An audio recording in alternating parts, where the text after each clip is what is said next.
Here's an E chord. Here is another E chord.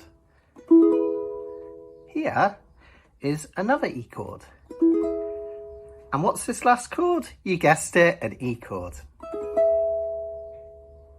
So you've probably guessed it. Today's video is all about mastering that dreaded E chord. I say dreaded, it shouldn't be dreaded really, but a number of the ways of holding down an E or an E major chord are quite tricky for a lot of beginners when starting ukulele. So I'm going to try and demystify it for you. I'm going to show you different ways of doing this E chord to make it easier for you. We're also going to explore what three notes make up an E chord. And you might think, oh, I'm not really that interested in the theory of it. But if you know which three notes make up a chord, you can then work out lots of different ways of playing it all over the fretboard. And some of those ways are going to be easier than others, so it's in your own best interest. So keep watching and let's tackle that dreaded E chord. So first of all, what actually is an E chord? Remember, if you ever see a letter written out such as E or C or D, any letter, and it's not followed by other letters such as M, A, J, M, or a number like 7, it's shorthand for a major chord. So an E just written out on its own is E major. And every major chord, if you remember from an earlier video I did on how chords are built, I put a link to it in the description. All chords, all major chords, are built by using the first, the third and the fifth notes of the corresponding scale. So this is the E major scale because we're building an E major chord. And the first note of the E major scale is E. The third note of the E major scale is G sharp. And the fifth note of the E major scale is B.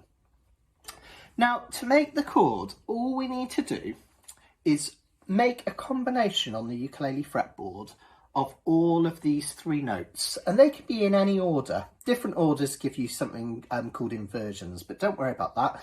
Basically, as long as we can find a way of fingering all three of these notes on the ukulele fretboard, we get an E chord. I'll show you what I mean in just a moment. Now, of course, we've got 4 strings on our ukulele, but only 3 notes here. So we have to repeat one of these notes. And to be honest, which note you repeat doesn't really matter. It gives you a different feel of the chord depending on which one you repeat. And that's absolutely fine. So what I've done is I've written out 3 ukulele fretboards here with these 3 notes in every occurrence of where they occur. And all we need to do to create different versions of this E chord, so we can try different ways of playing it, is make sure we're holding down each of these 3 notes plus 1 repeated in any order. So let's have a look at the most common way of holding down an E chord on the ukulele. And that's to hold down this E here, this G sharp here, this B here. So we've got all 3 notes covered that we need to cover, haven't we? E, G sharp and B. But we also need to repeat a note because otherwise we would only be playing 3 strings. And the way most people play an E chord on the ukulele is repeating this note here. So that's one occurrence of the E major chord on the ukulele. Let's look at 2 different ways of how we can finger that. So here's what I think is the easiest way to finger this version of the E chord. What I tend to do is I take my first finger, index or pointer, and I place it on the 2nd fret of the A string, the one nearest the floor. Then I take these next 3 fingers that I have left over and I place them all on the 4th fret in a row, almost like I was going to play a D-shaped chord. So I have my 2nd finger here, my 3rd finger here and my 4th finger here. Now notice, to squeeze them all into that fret, I have to stagger them. You can't have them in a perfect row. It just makes this too awkward to hold. It kind of pulls back in a wrong angle. We can't have them too flat this way because there's no way they're all going to fit into that fret. So I put my 2nd finger towards the left hand side of the fret, my 3rd finger, ring finger, in the middle, and my pinky comes just before the right hand fret there. And what I need to do is just experiment, making sure that I get a crisp, clear chord, that's an E major. If you're getting a bit of buzzing or kind of chunking on this top string, it's normally because that finger there has crept back against into the next fret or over the fret wire. So make sure they're all comfortably in that 4th fret, index finger down here, and just experiment getting a clear, crisp sound. Another problem that a lot of people have with this way is that they allow their little finger to come down and just touch that A string, which then is blocking out this note here. So if you get this kind of noise, make sure you lift it up, raise that little finger up so that that A string is clear for this note here, and try again. This can take a bit of experimentation and work to get this to sound good. This is also where all of those good practices we learnt so far are really, really important. So having the uke at a 45-degree angle, to try and get that angle with my left hand, playing your ukulele like this is really uncomfortable. And that's one of the reasons I tend to try and encourage people to have their uke at a 45-degree angle. Remember that the thumb is going to be on the back of the neck. It doesn't want to be creeping up over the top because, again, that creates a kind of awkward angle here. It wants to be on the back of the neck, and I have that nice circle so that these fingers, it's just the tips of them pressing down. So take a couple of minutes, pause the video, play through that E major chord. If you find it's a bit not quite on the money, just experiment moving your fingers just left and right until you find that sweet spot. And that's one version of the E major chord. Now there's one more way that we can play this exact version of the E major chord. And that's rather than pushing all 3 of these fingers here on the 4th fret, which is the way I like to do it, but I've got quite small fingers. Some people find it easier to take just the 3rd finger and place it over the top 3 strings, okay, the G, the C and the E string. Now the important thing with that is that you have to bend it back enough that it's not blocking off this note here. If I was to flatten this finger over all 4 strings, I wouldn't have this note here ringing out. So it has to bend back on itself enough that this string here, this A string, is ringing clear. And it's quite tricky. It's why a lot of people struggle with it. So you have to experiment quite a lot of that and see if you can get it to work. Same practices still work here. So we need this 45-degree angle. We need the circle with the thumb and a relatively straight arm here. Again, if you can see from the angle, if I drop my ukulele that way, there's no way I can get a nice angle on that finger. Personally, because I'm not very double jointed, believe it or not, I actually find this one difficult to do, so I prefer this version. But as they say, your mileage may vary, and that's the point. The more ways we can experiment with playing this E chord, the happier you'll be when you find one that suits your particular body shape and way of playing. So let's now look at a different combination of these notes to play this chord in a different way again. We're actually going to start with the same triad, these 3 notes here, played at the 4th fret, just as we did in this version. So I'm going to circle this E, the G sharp and the B again. So far, so similar. Now, instead of repeating a B note, as we did here, I'm going to repeat an E note. I'm going to play this high E way up here on the 7th fret. Now, because that E note is a whole octave higher than this E note, here it is, the 7th fret of the A string, and here it is at the 4th fret of the C string. That's an E note, and this is an E note a whole octave higher.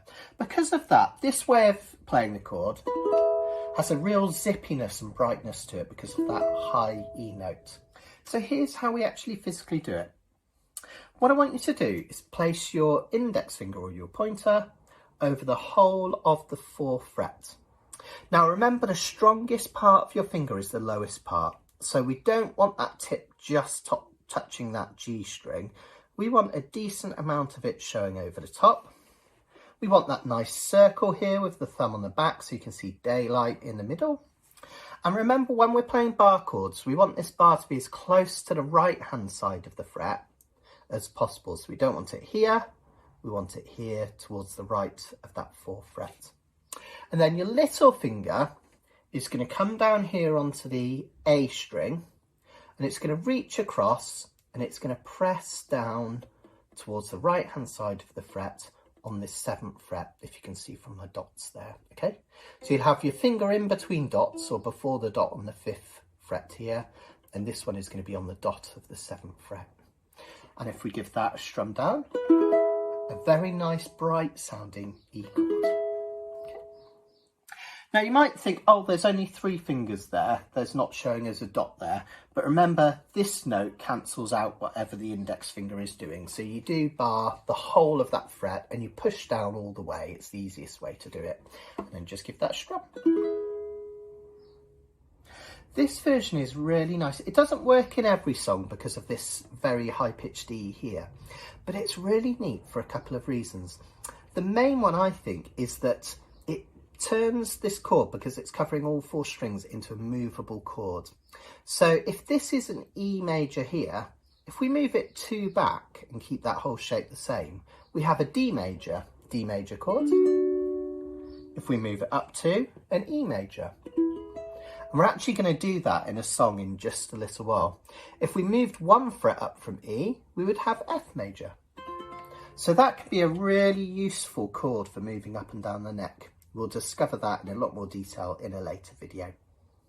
Now there's also a place we can play the E major chord in 1st position, right down the bottom end of the fretboard. And this uses an open string as well. What we can do is we can play the triad E, G sharp and B by playing an open E, this B here, and this G sharp here. There's the triad, okay? So we've got those 3 notes covered. But of course, 4 strings on the ukulele, so we need to repeat a note. And notice as yet, there's no note on the C string, so we need to put one in. So we're going to also play this high E up here. This is a lot of people's favourite way of playing this chord because there's no barring involved with that index finger. But it is a bit of a stretch. Let's have a look at how we could play it. So the open E string is easy. We don't have to put anything down for that open E string. What we do need is a finger up here on that G sharp, which is the 1st fret of the G string up here. Then we're going to use our 2nd finger down here on this B note, which is the 2nd fret of the A string. Now before we put this little finger down for this E, just check that as you play those, that this finger here isn't flattening down and deadening those middle 2 strings. Nice and straight, remember. You'll notice I've got that thumb on the back, daylight in between, okay? And make sure all those notes are ringing out. Now to get it sounding like an E chord, we need to involve this E here as well. This is where it's a bit of a stretch. The way I do it is I take my little finger and I reach up here to the 4th fret of the C string. This 3rd finger, this ring finger, isn't involved. It might look like it's touching something, but it's just the way it's sat over the strings, okay? I've got 1 finger here, 1 finger here, and 1 finger on the 4th fret of the C string. Give it a strum. Now, because it has that open E string, it has a slightly different tone and texture to the barred versions, particularly this one here with the high E. But another really useful way of playing that E major chord. So now we need to practice those E chords. Some of them are quite tricky, right? That's where it gets that nickname, the dreaded E chord. But with time and practice, you can get them sounding nice. We're going to use a song which uses the 1, 4, 5 chords from the key of A. Don't worry too much about the theory. That just means in the key of A, the 1 chord is A, 2 would be B, 3 would be C sharp, 4 D, 5 E. 1, 4, 5, A, D, E. And in the song that we're going to use, the E chord always comes after the D chord. Now, in some cases, we're actually going to change the way we play that D chord to make the E chord easier that comes afterwards. But let's look at the most straightforward way of changing first, going from a normal D chord to this open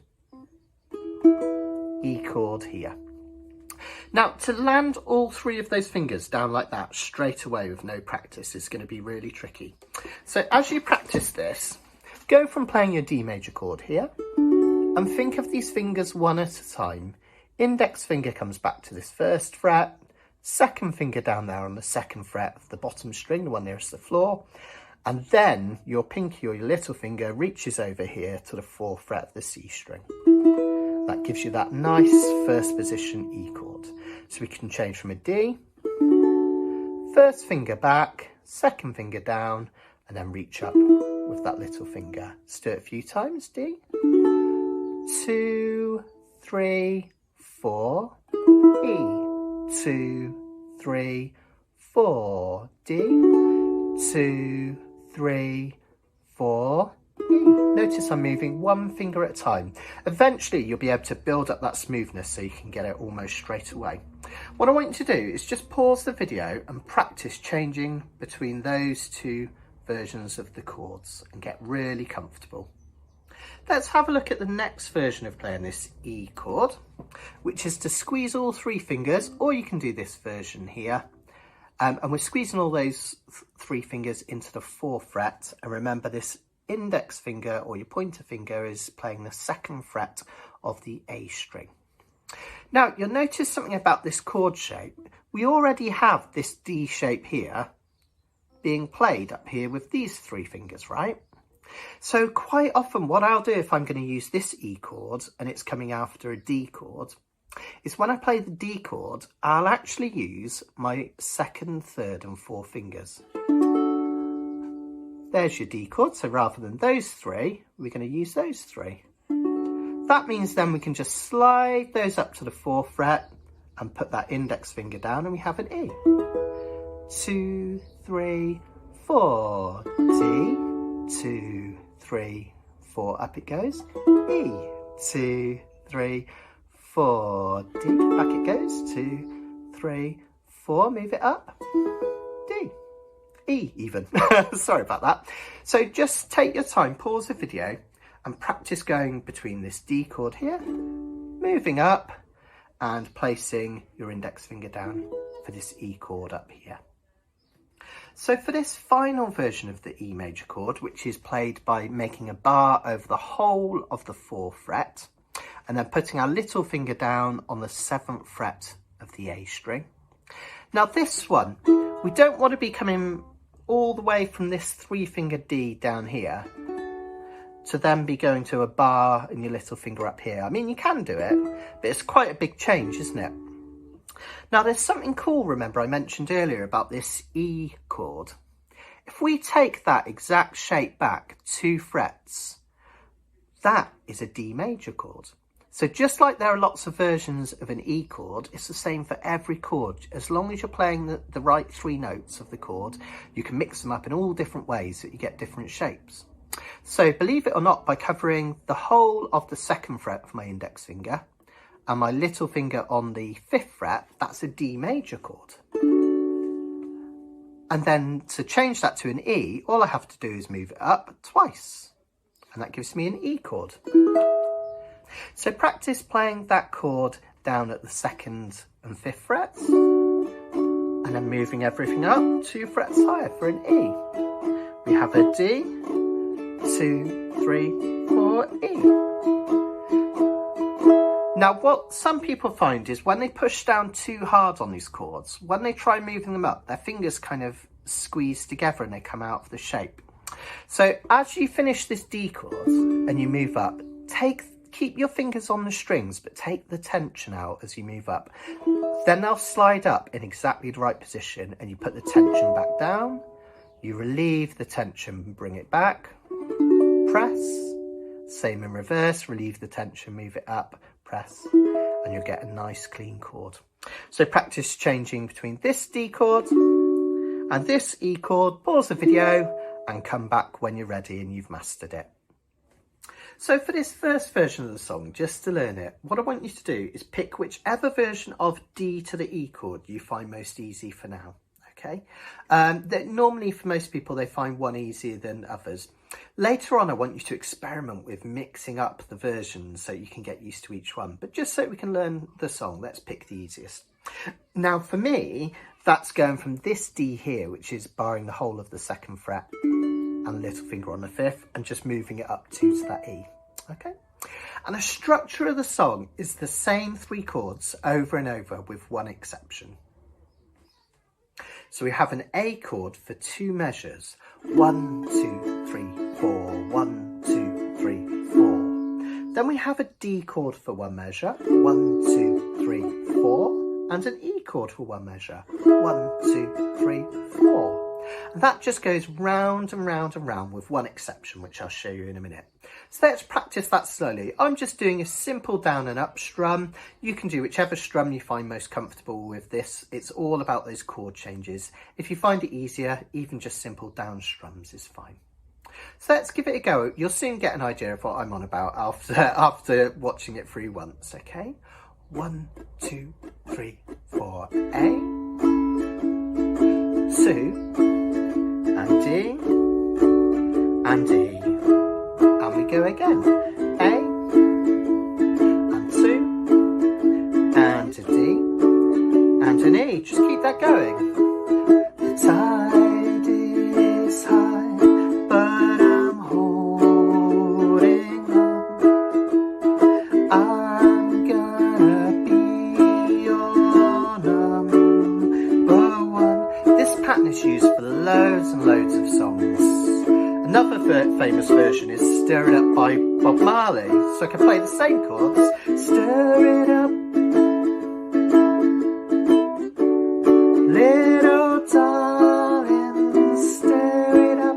A for 2, D for 1, and E for 1 measure. Fantastic, well done everyone. When I say 1 measure, we're in 4/4 timing, so 1 measure is 4 beats, so you can count to 4. Once on a D, once on an E, and twice every time you play an A chord. Now the only different part in this whole song is that every chorus, apart from the first one where we start out, after we sing number 1, we hold a D chord down for another 2 measures. And an E chord for 2 measures.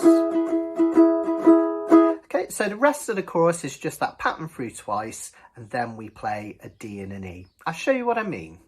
1, 2, 3, 4. The tide is high, but I'm holding on. I'm gonna be your number 1. Back to a D.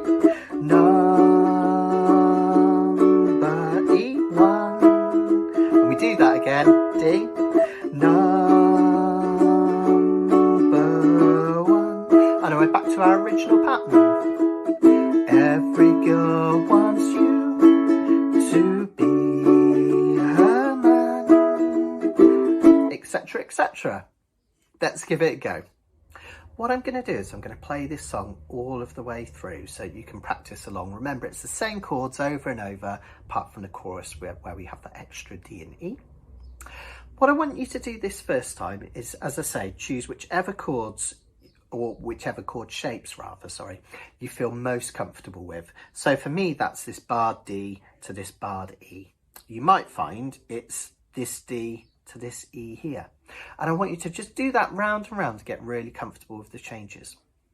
Once you've done that and you feel really, really comfortable, and that could take quite a while because these are quite difficult shapes, I want you to rewind the video and I want you to play this song again through, and I want you to choose one of the other D and E shapes.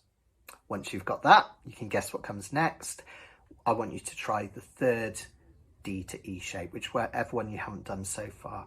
And that's a really nice way of practicing each one of those changes, finding which one feels most comfortable for you, but also having that ability to do all 3 can be really, really useful.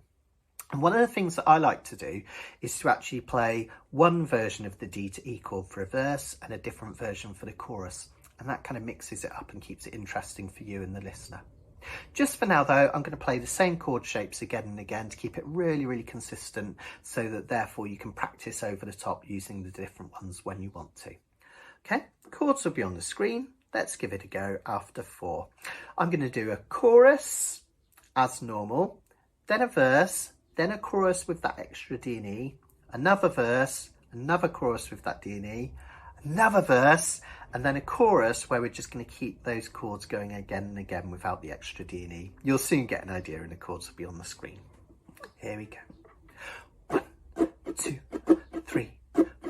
The tide is high, but I'm holding on. I'm gonna be your number one. I'm not the kind of girl who gives up just like that. Oh no, here's a verse. It's not the things you do that tease and hurt me bad, but it's the way you do what you do to me.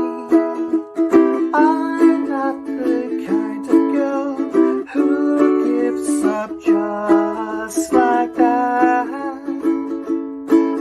Oh no, here's a chorus. The tide is high, but I'm holding on. I'm gonna be your number one. Another D. Number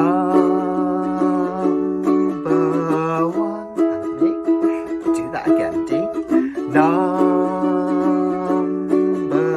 one. Another verse. Every girl wants you to be her man, but I'll wait, my dear, till it's my turn. I'm not the kind of girl who gives up just like that. Oh no, here's a chorus. The tide is high, but I'm holding on. I'm gonna be your number one. D and E. Number one. And again. Number one. Back to another verse. Every girl wants you to be her man, but I'll wait, my dear, till it's my turn. I'm not the kind of girl who gives up just like that. Oh, just keep repeating now. The tide is high, but I'm holding on. I'm gonna be your number one. Same again.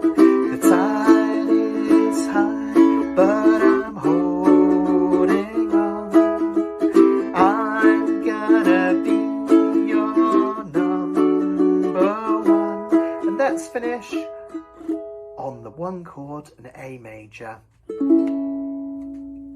Well done, everybody. Now, I think it's possible that I committed one of the cardinal sins of music playing there and sped up slightly as I went along. I was getting excited and enjoying that too much. But let that challenge you, and let that challenge your changing from that D to the E chord slightly quicker as we went along. And I meant what I said earlier. What I really, really want you to do is rewind that, play it many, many times, and do the different combinations of those different D to E chords. Find the ones which suit you and also add a little bit of variety. So we're going to do this D to this E chord, which is a bit of a stretch. We're going to do this D to this E chord, and we're going to do the barred one I was just doing up to this E chord. And I'd be interested in the comments to hear which you find most easy and which are more difficult for you. Now, I absolutely cross my heart and promise that will get easier the more you do it. It's just like that pesky B flat chord that we dealt with in the beginner's course, and that can take a couple of years to perfect, really, to build up the strength. Using all of those techniques we've looked at so far about the angles and the angle of your arm will help a lot. What I don't want you to do is be tempted to switch out that E major chord for another form of E chord. Sometimes when people see an E chord written in a piece of music, they'll swap out for an E7 chord, which is easier to do. It can work occasionally, but a seventh chord is all about creating tension, and a major chord is about kind of being grounded and a more solid sounding chord. So it doesn't really always work.